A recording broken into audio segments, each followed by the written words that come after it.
So if y'all are ready, I'll just go ahead and get started. My name is Amy Williamson, and I work in online program support in ATS, which is a sort of I want to say subsection, but that's not quite the right word, of information technology services. We mostly do faculty, technical support, but we do also work with students as well. Let me hide that so it's out of the way. And then, so all I'm going to be going through today is just some of the basics of D2L, which is our learning management system, how to use it, how to access your course content, and make the most of the tools that you have at your disposal. If you have any questions after this, I will have all of our contact information up at the end so that you can reach out to us or to the help desk, as well as my personal email if there's anything that you are unclear on from this presentation or anything you need more information about. So as we go through this, there's just going to be a couple of different sections. The first one is the introduction, which is your basic how to navigate D2L, how to access your courses, things that might cause issues as you first go into D2L, and how to solve them. The second part is going to be about course tools, which are the things within D2L that you'll be using on a regular basis. And then we'll touch just briefly on some of the third-party tools and integrations that we have with the program.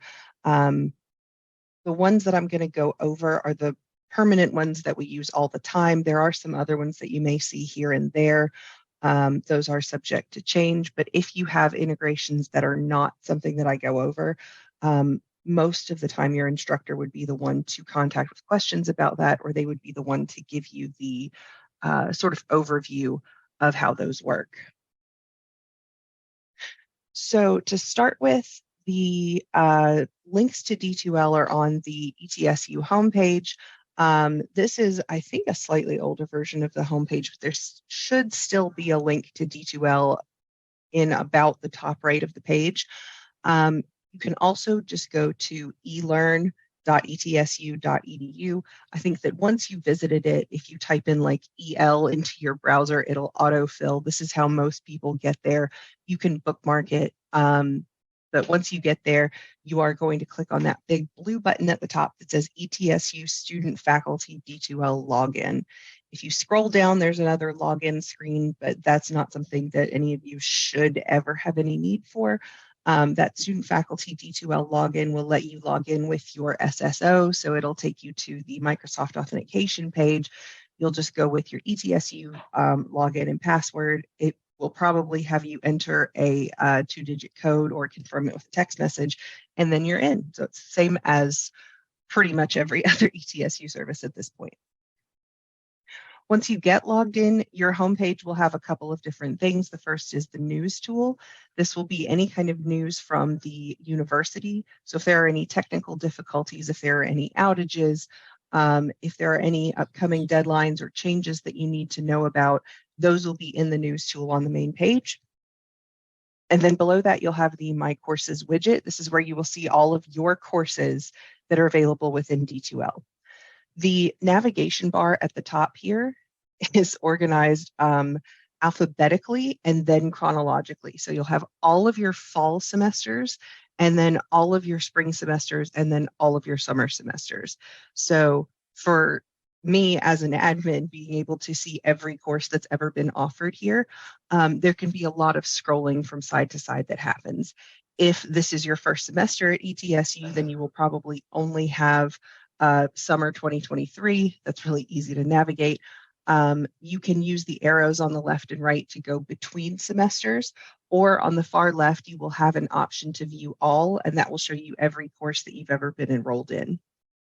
The one that you're on will be underlined in blue.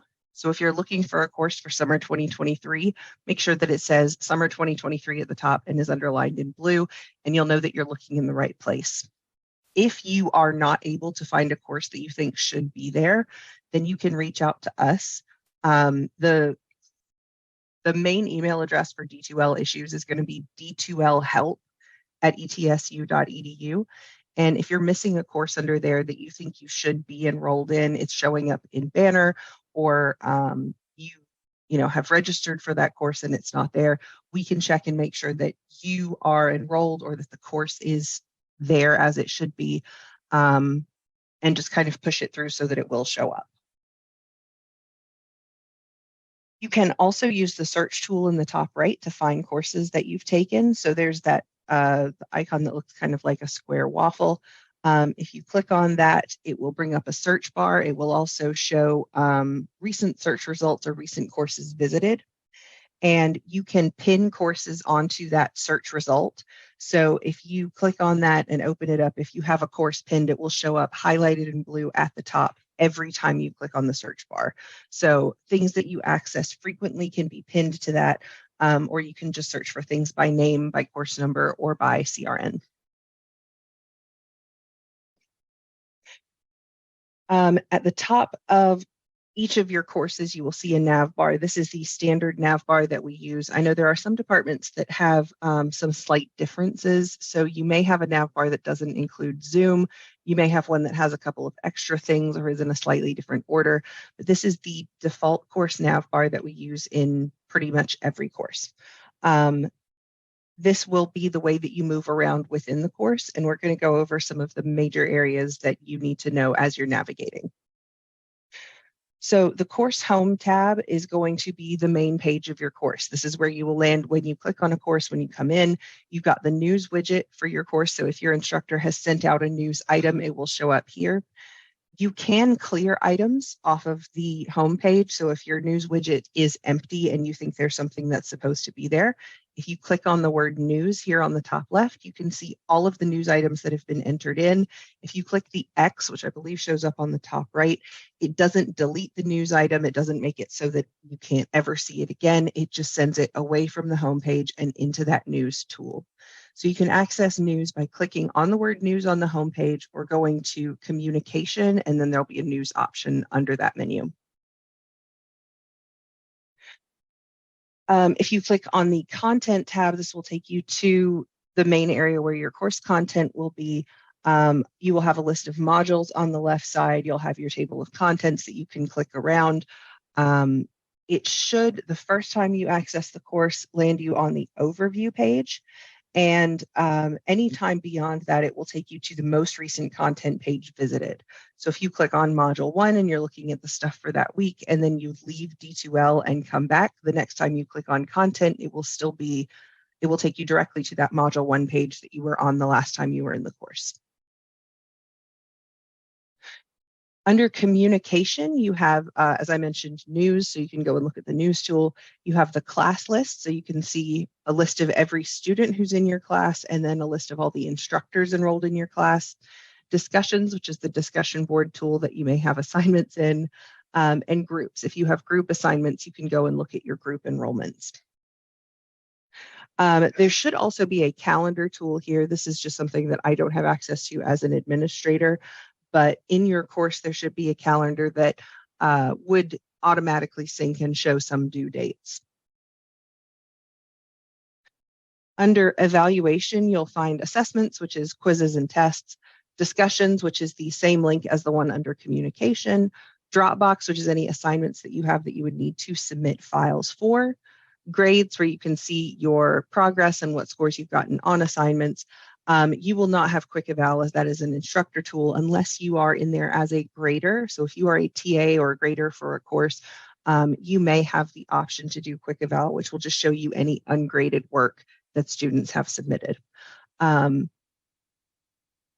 Most of this I'm just going to be looking at from a student perspective. If you have specific questions about the GA role, then let me know at the end and we'll kind of go back to those. The course tools link has the checklist, which is if your instructor has put in items that you need to complete into a checklist. The interactive checklist tool lets you go through and check them off. There may be links to what you need to access to complete those tasks. The class list, which again is the same as the one under communication. The link to Panopto, which is one of our integrated tools, and I will come to that in a minute. Rubrics, if your instructor has built rubrics with the integrated rubric tool, then you can see what the grading criteria are going to be for various assignments. Surveys, if there are any surveys that your instructor wants you to complete that they've created within D2L. and class progress. If you click on class progress, it will show you you've completed this percentage of the course. You can look at the items for each module and see how much of it you've completed, how many of the content items you've visited versus how many there are left. So this kind of just gives you an idea of where you are in the course, almost as like how close you are to the finish line. Not necessarily what your grade is, but just what you've been to, what you've completed. The A to Z tab is an alphabetized list of every course tool that we have. So if you've already forgotten that you need to go to communication to get to the news tool, you can just click on A to Z, scroll down to N, and click on news. This is every tool that's available within D2L in alphabetical order. So even if things are in other navbar categories, they will also be here. You can navigate whatever way feels best to you. There are some things that I go to the A to Z tool for because it's just easier to find them there rather than try to remember exactly where everything is. The Zoom tab is integrated with Zoom.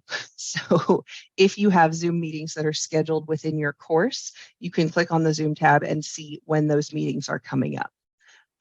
Zoom recordings are now located in Panopto, so this is not where you will go to find recordings of the class.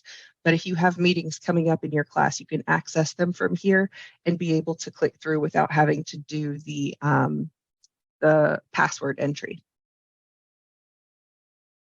All right. So the main focus of this is going to be course content. Any content that you have in this, like in your course that your instructor has added, will probably be housed in the content modules.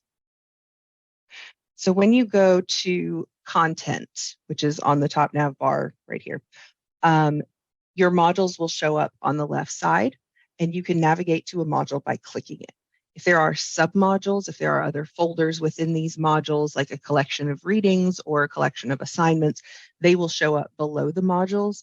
And then on the right side of the page, you will have kind of a offset box that shows you what those submodules are, what they contain. Content always appears on the right side, so your navigation's on the left. You have a search bar if you need to look for anything in specific.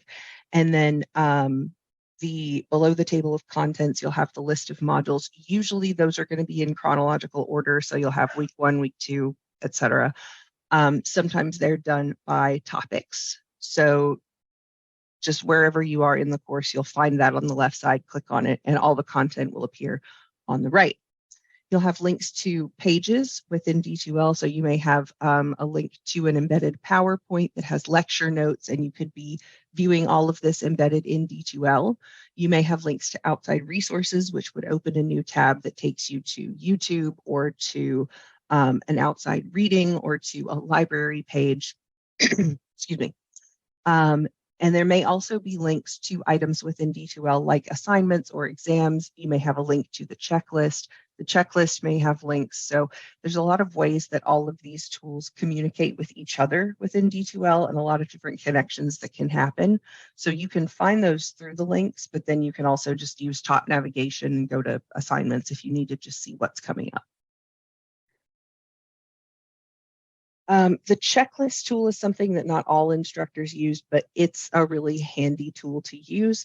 If you have a checklist for the week, you can go to it and it would say, complete these 3 items. There may be due dates with them. There may be links to the appropriate locations. So intro discussion board could have a link to that discussion board underneath it. And then you can just check them off as you go and know that you've completed what you need to for the week. Sometimes there are external links that go out to other websites.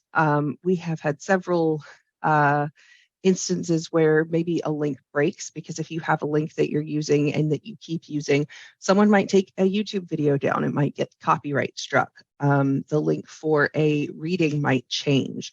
If you have a really long, complicated URL, if one character changes in that URL, then it won't take you to where you need to go. So when there are external links, it should be that you just click on them and you go to the outside resource and you're good to go.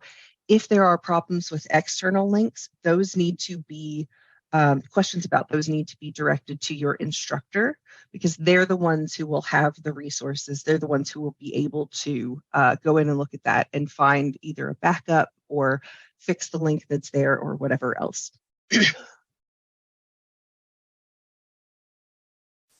The communication tool, we're mostly just going to look at the discussion board and the email tool.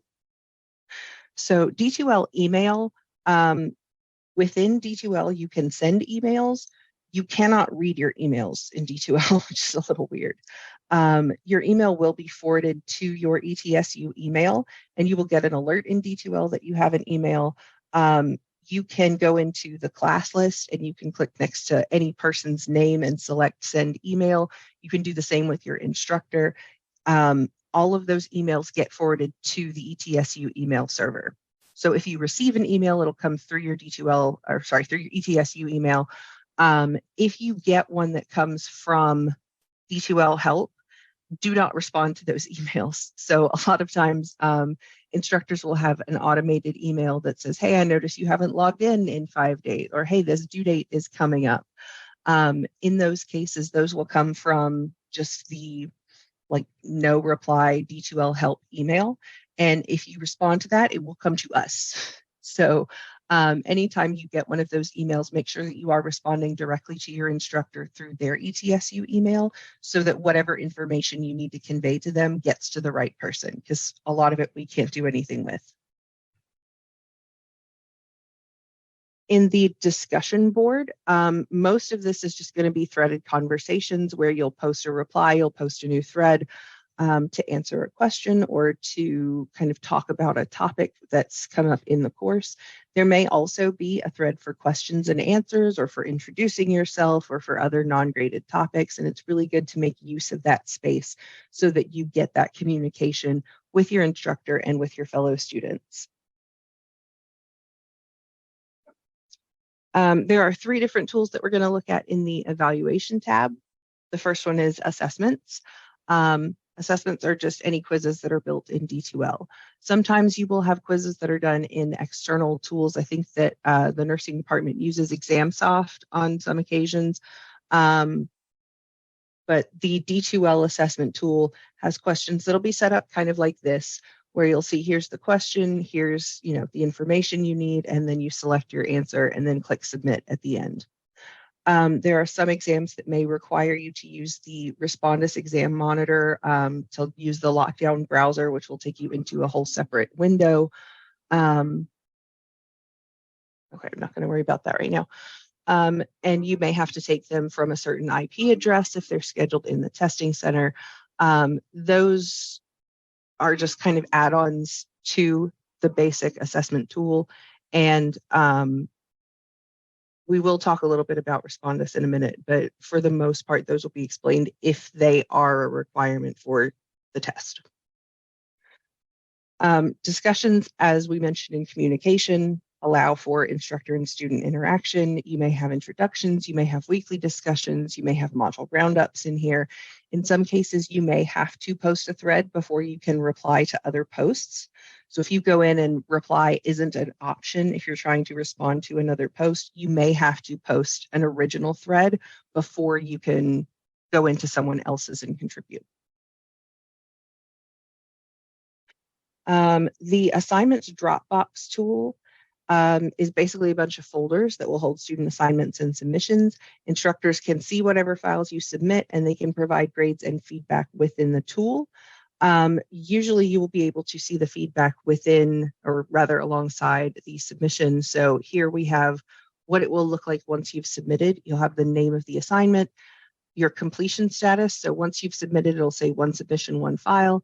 And then if there is feedback from your instructor, if you click on where it says unread over here, then you're able to see any comments that they've made, any feedback that they've left. Excuse me. There are different ways that you may have to upload items for assignment completion. You may have to upload a Word document that's an essay. You may have to type into a box. You may have to record media and then add it. And most of that is just done within the submission box. There's an HTML friendly box that, excuse me, that has a button at the top that will allow you to upload media or add files.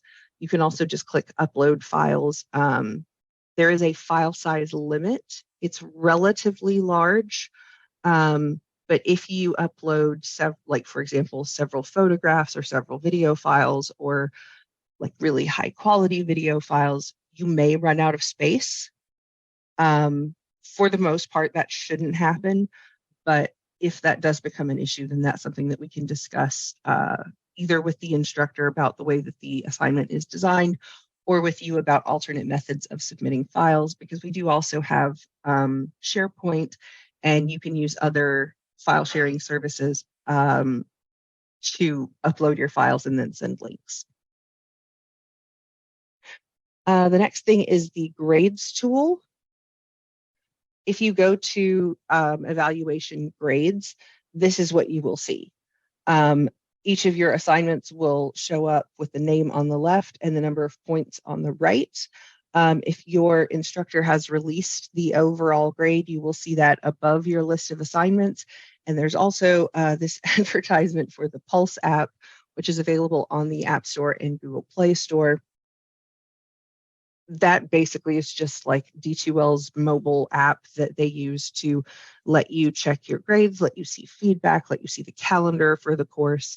And it has gotten much better over the last 2 years or so, because I know when it first came out, there were a lot of problems just with locating things and user friendliness and stuff. It is now significantly better, and it's a really good way to keep track of your grades and your progress on the go. When you click on the feedback in your assignment Dropbox, you will see your score and any instructor feedback.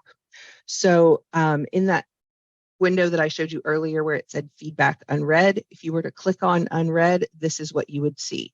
You would say feedback for sample assessment. Here's the comment that the instructor has made, the overall score, and when this happened. There may also be a link to turn it in. If there is a similarity report, you would see the percentage of similarity to items that it was compared to. And if your instructor has made comments and turn it in, you would also be able to click on that link to see any of those comments in the online feedback studio. Again, that's something that if it's in use, your instructor should let you know about, but occasionally you'll have an instructor who will put more detailed feedback, annotations, whatever, through the feedback studio. Sometimes those annotations will be directly in D2L, and you can click and see those as well. The main third-party tools that we're going to look at are Zoom and Panopto. I'm guessing that since everyone is in a Zoom meeting here, that we're familiar with what Zoom is. There is that link on the main navigation bar to get to Zoom. You may be asked to participate in synchronous meetings through Zoom in your course, but everybody on campus has a pro Zoom account. And if you want to log in directly to Zoom, you just go to etsu.zoom.us, sign in with your ETSU credentials through single sign-on, and you can get to it.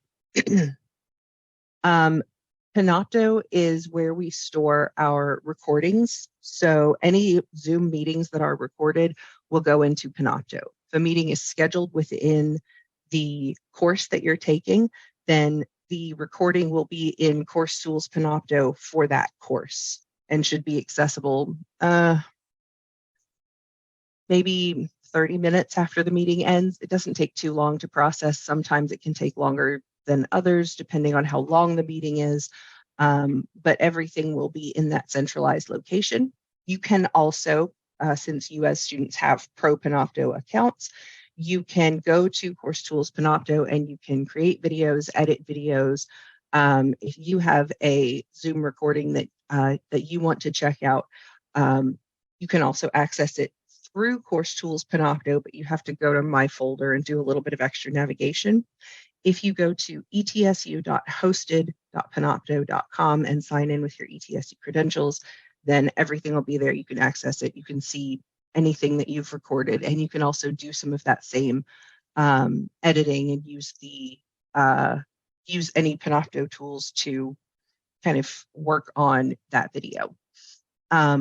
Also, if you have an assignment that requires a video submission, if you create it in Panopto or save it into Panopto, then you can use the quick links tool to directly embed a Panopto video into a page, into an assignment Dropbox. And it's a pretty quick and easy way to upload those types of files that also doesn't eat into your file storage space. And then the other two things are Turnitin and Respondus Monitor. Turnitin is when your instructor will run your work through a database of any published work or any previously submitted documents to determine similarity. It is not necessarily a plagiarism checker, even though that's kind of the shorthand for it. All that it can do is look at what percentage of this is similar or is identical to this database that we have of other student work, of published work. Any determinations about what that means have to be made by the instructor, and those are kind of addressed on a case-by-case basis. Respondus Monitor, and I've actually kind of conflated Respondus Monitor here with Lockdown Browser. Lockdown Browser is the browser that restricts use of other programs and web pages. Respondus Monitor is the webcam requirement. So if you have Lockdown Browser enabled for a test, then it'll just make you go through that browser and keep that open and close out any other windows before you can start taking the test. If you have Monitor enabled, then it will run you through a series of steps to enable the webcam and make sure that that you are the person that's supposed to be taking the test. If you're in a proctored environment like the testing center, then you will still have to run through that. You'll have to run through that checklist, I guess, and make sure that everything is set up for the webcam. You may have to hold up your ID if that's something that's enabled. You may have to be in the testing center and on one of those computers with a specific IP address. And all of those different requirements are possible to enable, but which ones are enabled is up to your instructor. So I know that that's a lot of information to throw at you in about 30 minutes. We have just a couple minutes left. If anybody has questions about anything, please feel free to ask. And if you think of anything after the fact, or if you don't really feel like unmuting right now, you are welcome to email any of these 3 email addresses. ATS is just our main email address for the department. D2L help is specifically for D2L questions. So if there's something going wrong with D2L, if you're not finding something that should be there, or if there are technical issues, you can reach out there. And then the bottom one is my personal contact information. So if there's anything that's come up as a result of this presentation, then I'm probably the best person to reach out to. So does anybody have any questions at this point?